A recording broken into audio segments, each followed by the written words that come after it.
We are excited to announce Maggie Allen as our second athlete featured in our Runners of Louisville segment. Maggie is a Sacred Heart and Indiana University alum. She has had many successes, such as numerous state titles, earning All-American honors and podium finishes in Big Ten championships. A few of her PRs are 15:49 in the 5K and 4:46 in the mile. Maggie is way more than the athlete you see on paper. We would actually argue who she is off the track and course has had a greater impact on the running community. Maggie has one of the most positive and humble attitudes, and you will certainly get a glimpse of this in this interview. She is an encourager and takes the time to invest in people. She has shown countless athletes how to be successful but not let the success change who you are. We are excited for you to get to know Maggie a little better throughout this interview and hope you enjoy this segment as much as we enjoyed putting it together. Now let's get right into Maggie's interview. Thank you, Maggie, for taking the time to talk with us. Thank you. I'm excited. Yes. So let's start out with you just telling us a little bit about your childhood and then about running, how you got into it, and your love for the sport. Yeah, absolutely. So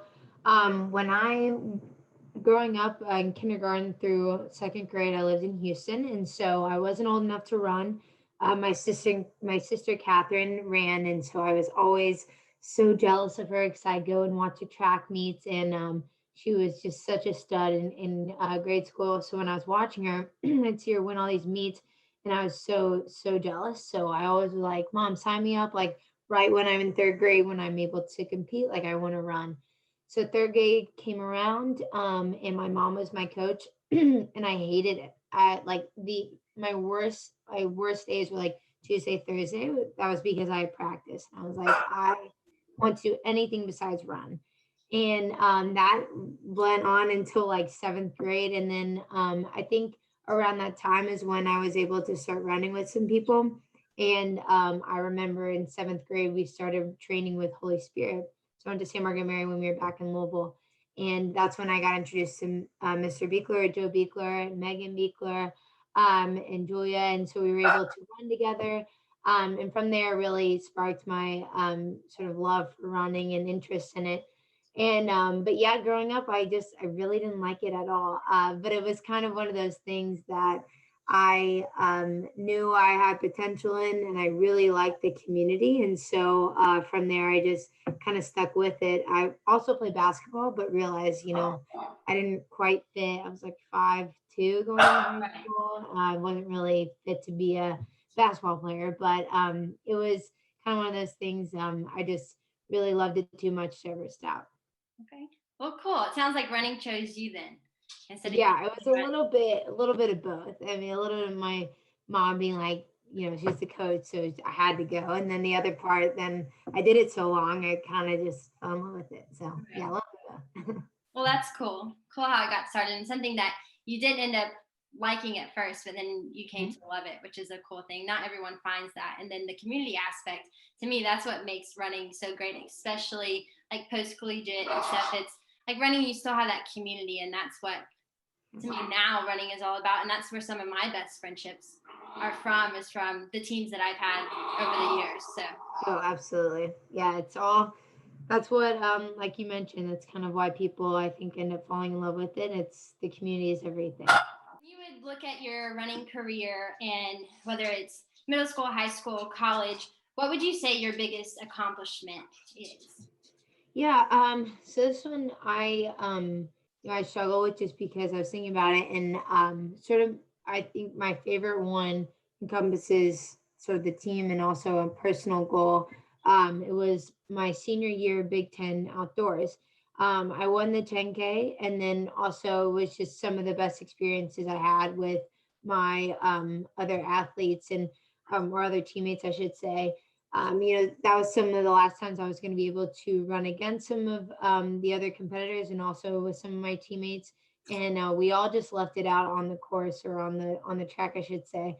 And so I think just that weekend in general was probably my favorite weekend of all time as far as in running, just because it was such a special experience. It was one of those things I didn't even know a goal of mine was to win until I won. And I was like, oh, I guess I did want this all along. I think it's important to always have something in the back of your mind that you always strive for, but it can't obsess your mind. You just have to do everything you can to be the best possible athlete, teammate, and competitor out there. And so when it happened, it was just so exciting. And, I wish I could relive it over and over again. So it was really fun. Sounds like a really cool moment. And one thing I noticed when I was preparing for this and looking at stuff, I was watching some of your interviews and just how you kept saying the team aspect. People would ask you about you, but you're always quick to point out, well, we're working at this together as a team. And it wasn't just about you, which I thought was cool. And that's what you just said in your biggest accomplishment is, yes, you ended up winning, but it was also that team aspect. So it was kind of two things at the same time, which was really cool. And talks about the person you are. Thank you. No, I mean, I think you can't get anywhere by yourself. So I definitely, like I said, it was a very personal goal I had, but I mean, there's no way I wouldn't have done it if I didn't have the teammates before me. So the 10K is the last event and of the day. And before that, I get to see all of my other teammates sort of set the stage for the day. And it's always so nerve-wracking to watch your teammates, or for me at least, because I was like, I just hope they do well because I train with them. So if they do well, I know I can do well. And if they don't do well, then maybe I don't have such a good opportunity. So I knew it was so much fun to watch them all throughout the day, because then I was like, well, I'm ready then if they're ready, if they were ready. So I think that's kind of how you can get the full aspect of it. Well, super cool. So thinking about some of your training days, what's one workout that kind of sticks into your mind? Maybe the hardest one, or one that you're just surprised that you could hit the times or the reps or something like that? Yeah. So I guess two parts of that. The worst and hardest workout ever, and I think this is personally because I was like 5K, 10K. We do an 8-4-3, so an 800, a 400, a 300, and hands down the hardest thing I've ever done. And it probably was just the times that my coach would give me. But it was always we try to do like a 218 or something, and then a really fast. I wish I had the time specifically. You only get about 4 minutes in between 800, 400, and 300. And by the last 300, your legs are just shot. And I think you have to do, we did 2 reps of it. Literally the worst. I would see it on the sheet, and I was like, so every day before practice or every workout day, our coach would hand us just these sheets of paper. And when you saw your name on that 843, I just wanted to cry. That was the worst one. But my favorite one, and I think it kind of goes into it, it's your favorite if you kind of surprise yourself and you actually do it. So it definitely was hard, but it was my favorite after I finished it. What you do is you do a 400, and then you take a minute rest, and then you do a mile, minute rest, 400, and then you do that 3 times. And I think I got 5 minutes in between, and I did them in 4:58, I want to say, around that time. And it was, again, I saw it on the paper, and I was like, oh, this is not going to be pretty. And when I did it, it was, again, like my favorite workout, because I totally surprised myself. And so that was by far my favorite one. We did it indoor. And it was just kind of cool to just see yourself do the last one. You're like, how did I do that? But you finish it, and you feel on top of the world. Right. Those workouts seem so tough. Oh my gosh, it was incredible. I was like, you've got to be kidding me, coach. Like, I'm not doing that. And then I can't say I never said that. Of course, in my head, I was like, are you kidding me? And then you went up and do it, but it was awful. Right. Where's your favorite place to run in Louisville? Oh, hands down, Seneca into Sacred Heart. And I think that's just like, I'm such a creature of habit. I also never know where I'm going. Like, I know 0 routes at all. I didn't know a single route in Bloomington, still never will, at Indiana's campus. And I think it's just like really comfortable for me. I always know where I'm going, kind of, or at least I know how to get back to the park. And I think it's just something about it, especially recently, being able to run in Sacred Heart, sense of just like pride, and especially around Seneca. Like, I always see maybe a familiar face, even if they don't recognize me, I might recognize them, and of course I'll wave even though I don't even know them that well. So I think it's just something about that comfortability. I really do enjoy, and it's kind of like the opposite of why you want to run at the same place. It's like, oh, I always go there. That's why I love it, is Right. because I have such great memories around that campus and around Seneca. So hands down that area for sure. Okay, cool. So now, kind of going off of that, since you mentioned Sacred Heart, what are some memories or some things about the team that you really enjoyed about running with those girls in your team? Yeah, absolutely. I mean, I think it was a really special experience to have such a unique, because in high school, you get to do so many different things besides running. No one has to like focus or focus too hard on running, because it's not in college it's kind of like your career, a side career.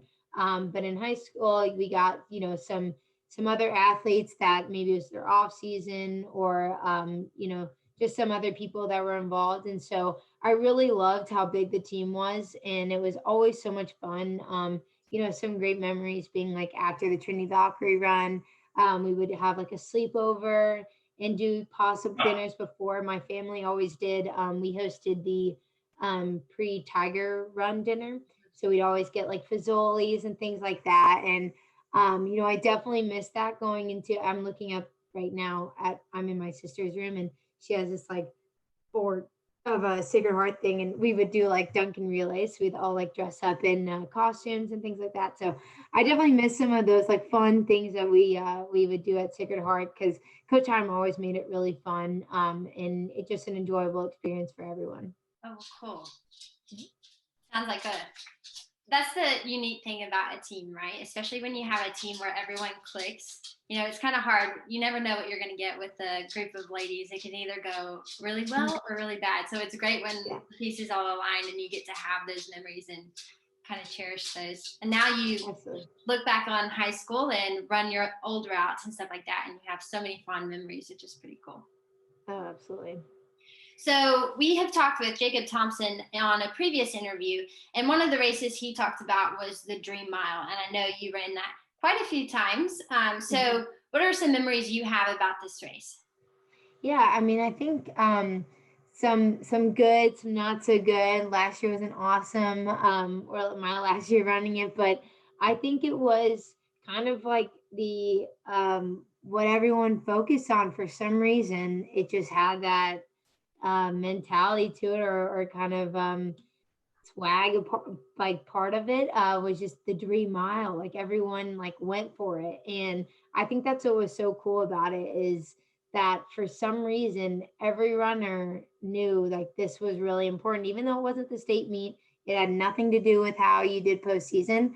Everyone just lined up and did their absolute best. My favorite memory was when I broke 5 minutes for the first time in the mile. And I think that was like one of my first times I ever got interviewed too. And they were like, what, like, why do you like breaking 5 minutes? And I was like, I think it, like, I just think it's like I think that's important. Like, I don't know. I think I wanted to do that. So that was just like really cool. And it was because everyone just like went out and just worked as hard as they could and prepared for that meet. And I remember kind of going back to watching my sister. She was one of the first years that they actually had the Dream Mile. And so when she got to make it and I got to see her do it, and, race it and see all of her friends and everyone do it, it was just a really, really unique experience. And I knew I wanted to be a part of it as well. Super cool. I remember watching that meet and just like going and being in awe, because I was the same year as you, and so like watching meets and like getting to go and just be around a lot of the athletes, especially the guys. I knew the guys like Jacob Thompson, Right. Connor Sheriak, and Patrick Gregory. Like I knew those guys and was around them, but then watching you all, because it was just such a cool meet. Like everyone knew that on Oaks Day it was the Dream Mile, and Right. like you, it's like, how did this race even come to be, and how did it get so like prestigious, like for Kentucky athletes? But everyone, I know. Maybe it was the name, something about like Dream Mile or something. I don't know. It was just a really cool experience for everyone. You got your shirt and you got the podium, and it was just really fun. There was a standard that you had to get. You had to have a time to get in there. Maybe that's what did it, but it was just really cool. I loved it. and it's kind of cool how it brings people together. In that race, I just recently hired a new employee, and I asked them in our interview question. I was like, so how did you like find out about swags? He's like, well, first time I ever heard about swags, and he wasn't from the Louisville area.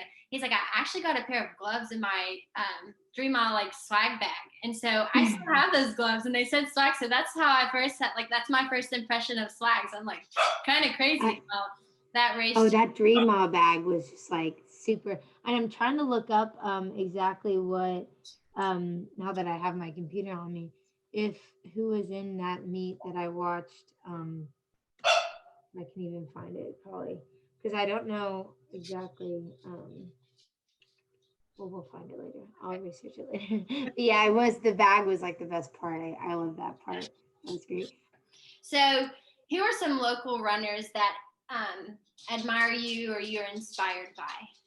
Yeah, I would say probably my one of my favorite local Kentucky runners is the infamous Joe Beekler, and I still run with him to this day. I think what's really awesome and unique about him is we always talk about like the impact that runners can have on a community and how important it is for a community and runners and things like that. And I can't speak of someone that is more has been more influential in the Kentucky running community than him.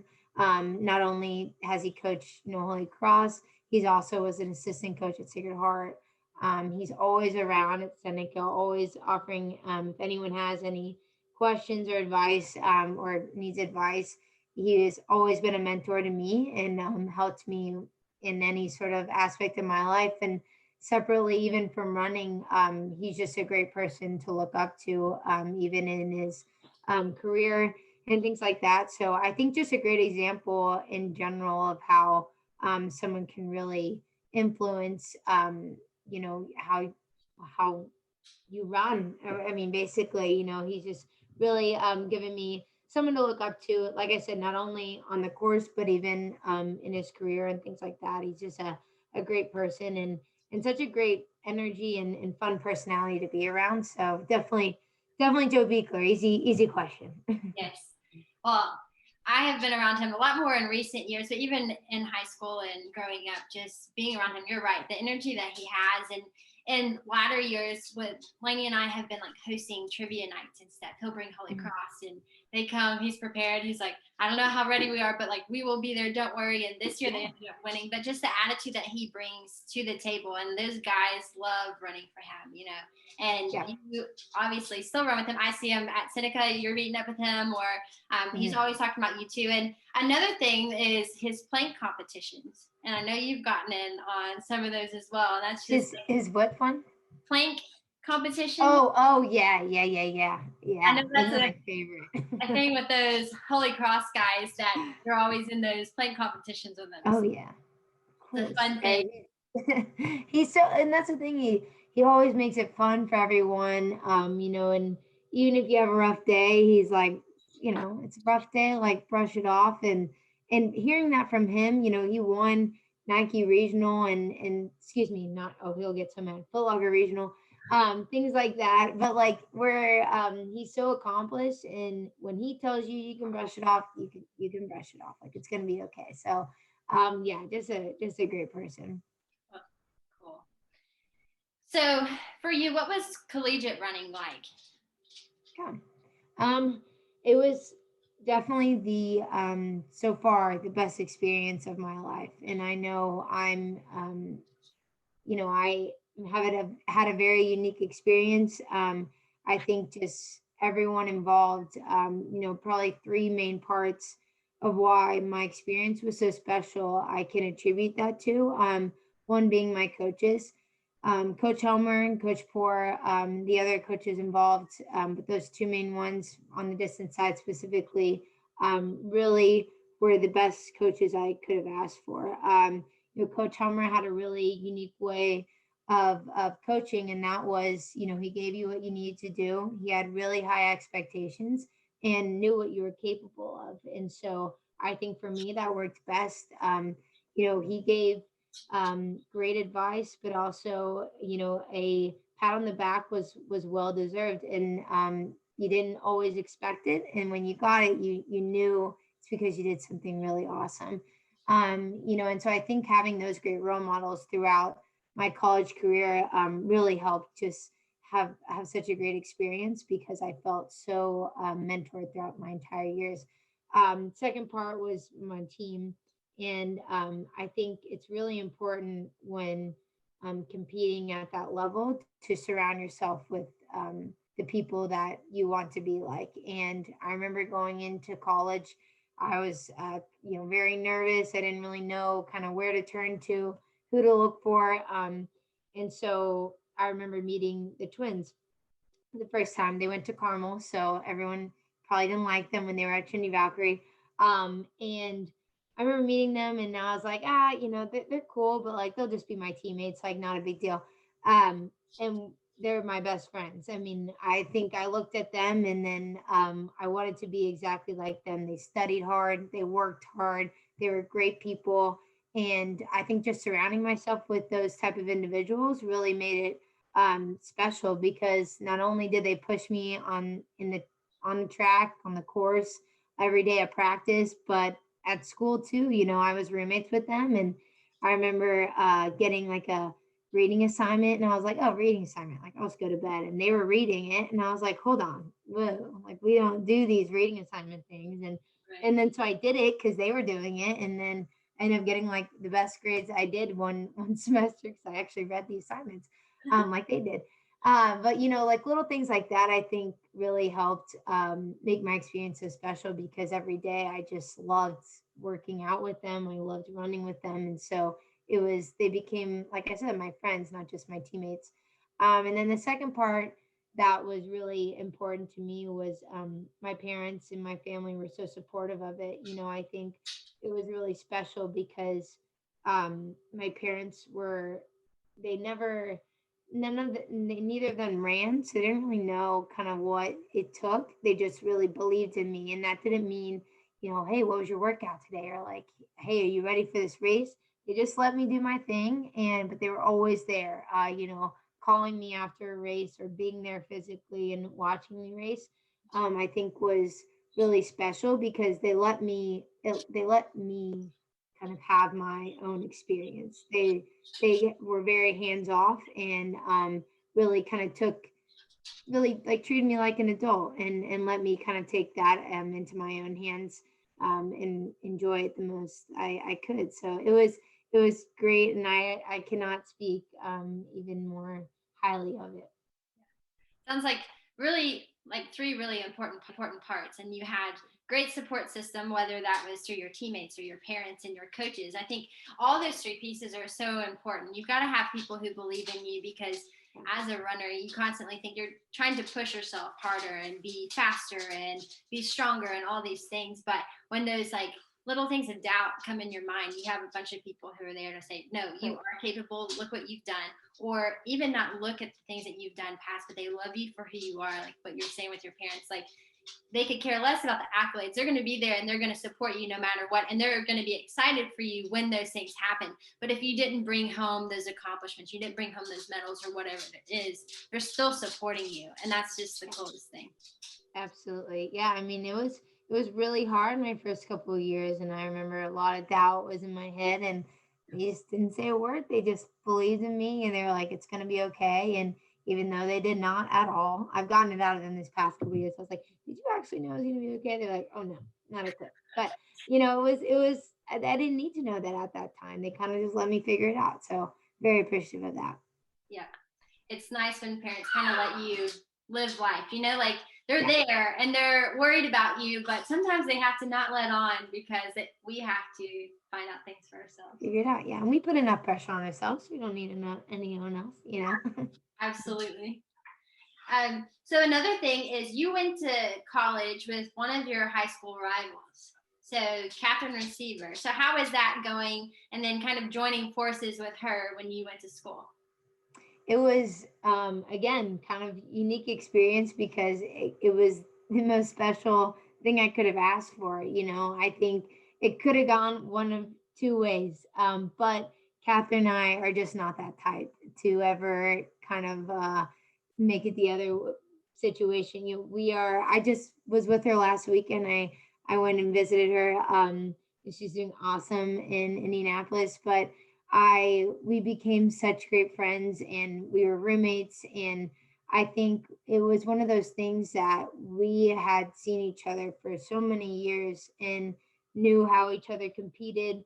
And so, in that regard, we almost had like a special connection and bond that really no one else, even on the team, could have, because we had been with each other through every situation possible, and we knew how to compete with each other.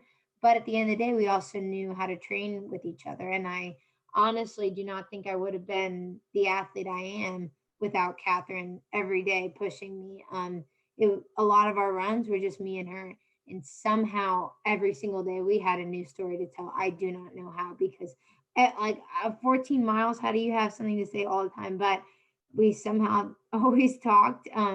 And like I said, we still have things to say even after all of those runs. It's just like I said, I was with her past weekend and I could not stop talking. So it's definitely one of those people that will be in my life forever. She is such a special person to me, and I'm so grateful that we were able to cross paths after high school. And none of us, well, we didn't know. I remember when I committed to Indiana, I like tweeted it or something, and she texted me and she's like, "Oh my gosh, like I think I'm going there next year too." And we were like, "What? Like how did this even happen?" So it was super weird how it all ended up, but could not have asked for a better teammate and friend to have.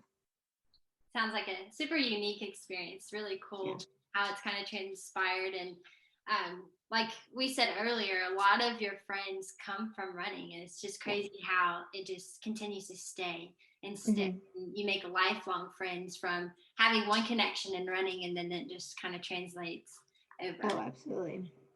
So, what is something that running has taught you and that you've been able to translate now into your everyday life? Yeah, I think a really important part of running for me, and I think it came a lot within college, was prioritization and knowing limits. And I knew, like, for example, in college, wanted to do really well in school. I knew there was a life outside of running, but I also my probably my top priority was competing well. And so to compete well, I just kind of had to think about it, and I wanted to get good sleep.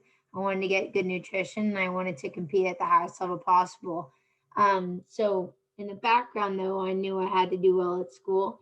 And so for me, that meant getting my work done early so that I could go to bed early, or that, doing well, getting my classes or all my projects and all my group projects done early so that I could go to the grocery on time, and things like that, like where you can fulfill all of your necessary day-to-day tasks with that ultimate goal in mind. And so for instance, with work now, like transitioning to a career, you have to prioritize your daily tasks.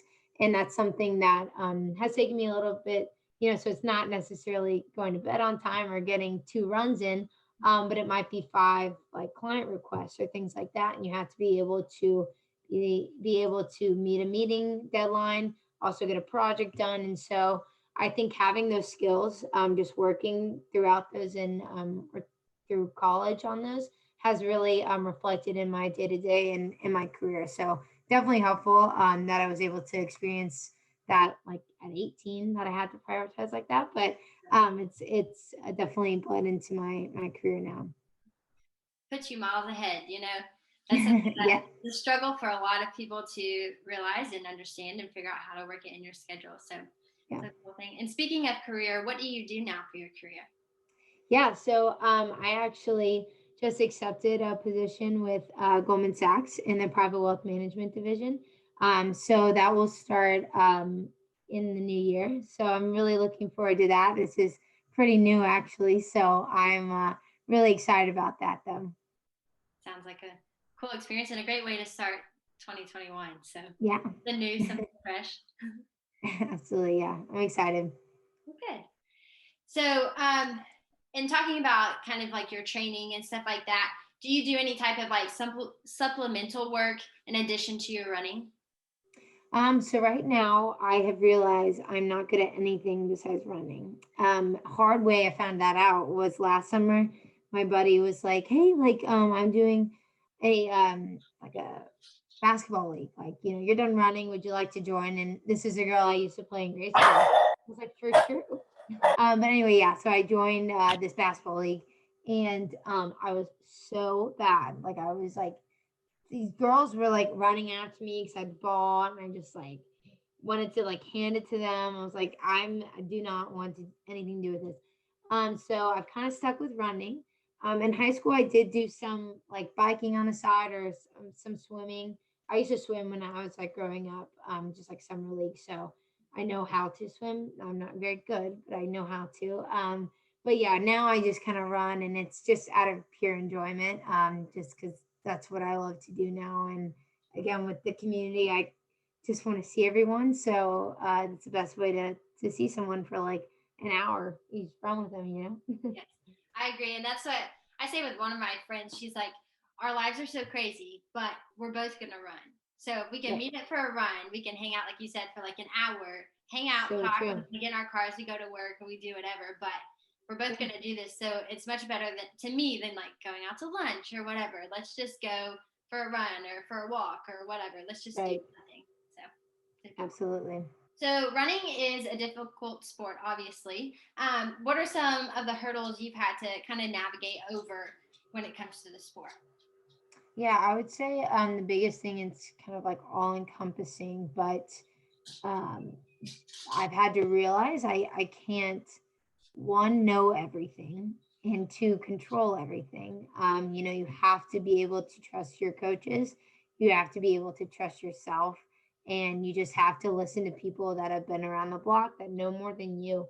And I think that was the hardest thing to realize because I always think I know everything. Who doesn't? You always are like, of course I can run this, or like, of course I can push myself to this limit, or skip that corner, or things like that. And the more I was experienced and have been involved in the sport, I realized I cannot do it alone, and I have to rely on my coaches, my teammates, to kind of help me through.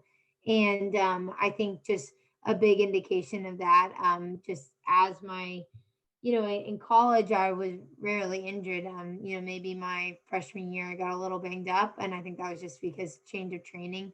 But in high school, I kind of got a little chest fractures here and there, and I think it was just because, like I said, I thought I could do it all. I could do it myself, and I didn't need to listen to all the little things. And so I think once I realized that I needed to take extra precaution, or take that off day, or do things like that, I was able to actually be the best athlete that I could be. Pretty cool. So talking about just some things that you do, was strength training a big thing of your collegiate training, or something that you did a lot of, or maybe did you go to the training room a lot, or how did you take care of your body besides just, I know you like to run, so you ran, but how did you take care of yourself so you could avoid that injury? Yeah. So we did have a training room stacked with trainers, and we could always get like grass in, which is like a almost like a deep rub out sort of thing. And so sometimes I kind of got like on a schedule. So like Tuesdays and Fridays we had a workout, and so like Tuesday I'd go in and get like something checked out, whether that be like my hip, or like get realigned, or just get a simple rub out, or things like that. And then I go in on either Saturday or Sunday. So kept it very minimal. And that was, it varies from person to person. Some people were in there every day, some were in there once a month. I thought two was a healthy medium for me because I knew if I went in every day, I'd psych myself out, and then I would think of something to be wrong. Right, But if I never went in, then I would never be healed. So right. I thought that was a good medium for me. And like I said, I think it just depends on the person. Strength training, we go in twice a week, where we would do like lifts. I'm so weak, so I would just do like little baby squats and like arms and things like that. But I always worked on my core. I did core almost like every day, and whether that be like 5 or 10 minutes, just something little like watching TV. And then as far as like agility, we would do on Mondays, we would do like 20 minutes of like hurdle drills, and like hip mobility and things like that, which you do it and you're like, oh my, like, what is the point of this? But like I said, I rarely got injured in college. And I really think, having sort of those weekly routines, getting into that routine, really helped prevent a lot of injuries.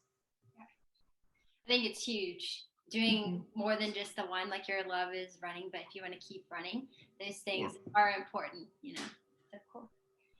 So the media right now is talking a lot about women in sports. So what are some of your views on this and the things that are going on?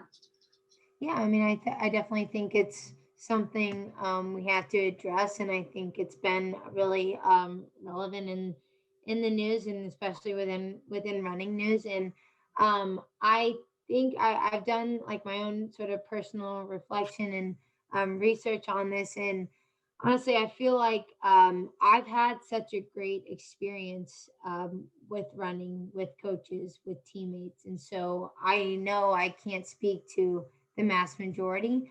However, I kind of turned to other professional, like not other, I'm not a professional, but a professional, Lauren Fleshman.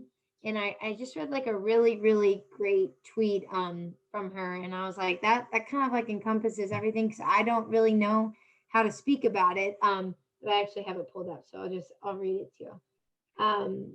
She said, so some things you can work on as an athlete, such as advancing training, mental tools for training, sleep and recovery, sports nutrition, biomechanics, strength and mobility, confidence, listening to their body. And I was talking about like what coaches can kind of approach with a runner before even getting into anything else. And so I think that was just a really great message that, it can't just be one thing with running. It can't just be mileage, can't just be strength training. It can't just be nutrition. It has to be all of it encompassing. And so I think after reading that, it kind of made sense, that my coach really did hit all those buckets, and that's why I had a great experience. And so I really encourage anyone that wants to go into coaching or wants to help people with running, make sure that you go through all those things and not just focus on one part of the runner, because it's so important.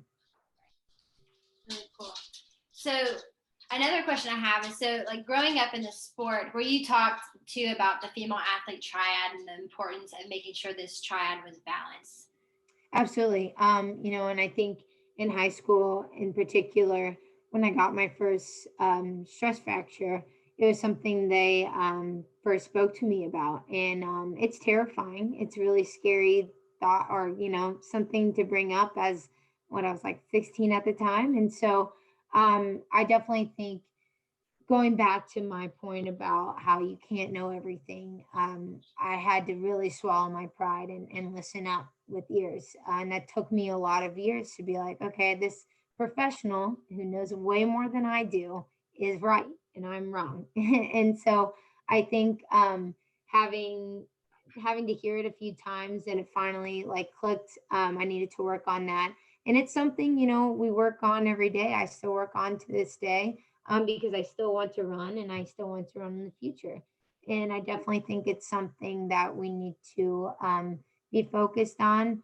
And in college, we had multiple um, sports medicine doctors that we were able to talk to pretty frequently. And so it was nice to kind of have that support system to be able to look after me and be able to make sure that I'm on the right track to be as healthy as possible. Cool. It's really good that you have those resources because Hmm. it's a huge thing, especially for runners, and Yeah, obviously female runners, and to learn about it earlier rather than later is a huge thing. absolutely. So, really cool. So now that you're out of school, what has running kind of evolved into for you? Yeah, it's more of it's like my coffee. Like I like to say, I wake up and it's kind of what gets me going. And I was just talking to one of my work friends today, and she's like, "Oh, all right, Maggie, like I need some motivation to run." and or work out today. And I was like, all right, I'm going to tell you what I tell myself. I go, all right, it's 40 minutes. I know if I don't go, I'm going to spend at least 4 hours thinking, why didn't I go? Like, let's just get it out of the way and get it done. And it's really, it's like, you get on the treadmill, you get outside, you're like, like I don't want to do it, but you get done and there is no better feeling. And so it's very therapeutic now. I guess I'm not gonna lie, it stinks getting out of bed sometimes and going for a run, that first step or 5 steps, 10 steps. But it's really been something special that I've been able to hold on to myself. And honestly, I tell people, I'm like, keep up with it, because not a lot of people will go for like a 3 or 4 mile jog in the morning. So if you can say that you do that, to the majority of people, it sounds kind of cool. So I would say, really, really stick with it, and it will pay off. Yes, for sure. For sure. It's a cool way to put it too. Like running's kind of like your coffee and jumpstarts your Yeah. day. That really is a cool way to put it, because it really does do that, and it makes you feel better, and it helps you be more awake and energized and ready for your day. And you're right. If you don't do it, you think about it all day. And all day. I just can't get, and I'm like, it's 40 minutes or it can be 30 minutes, 20 minutes. Like, it's get it done, get it out of the way. I don't want to think about it. Like, right. She done. Right. Well, cool. Well, thank you for joining us today. I know there was a lot of things in between. We got dogs and crazy stuff going on, but thanks for being understanding with that. Is there anything you would like to add, or anything you want people to know about your time running in Louisville, or maybe just running in general, or coaches, or someone you want to thank or something? Yeah, I mean, I guess my biggest thing, well, one, I will thank my grandfather. He was there for every a lot of my races towards the end of my career, and it really, really made it special for me to just have him there. But I mean, going back to being so special, I really, whoever is watching this or listening, that I know I'm speaking so highly of the sport and how special my experience was. But every day was not like that. It was, it can be really, really difficult and really hard sometimes, and you question a lot and you don't know why you're doing it. And but I'm telling you that looking back at that experience, you learn so much about yourself. You learn what limits you can push yourself to, and you meet some great people along the way. And so I really just encourage people to try what they can. Don't exceed your limits, but do what you can, and always enjoy the run.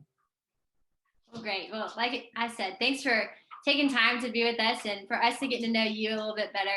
It's been a lot of fun for me, and I always enjoy my time getting to talk to you, whether that's seeing you at Seneca or Iroquois or with Joe Beekler or at the store. It's always a joy. So absolutely. Thank you so much, Allie. I really appreciate it. You're welcome.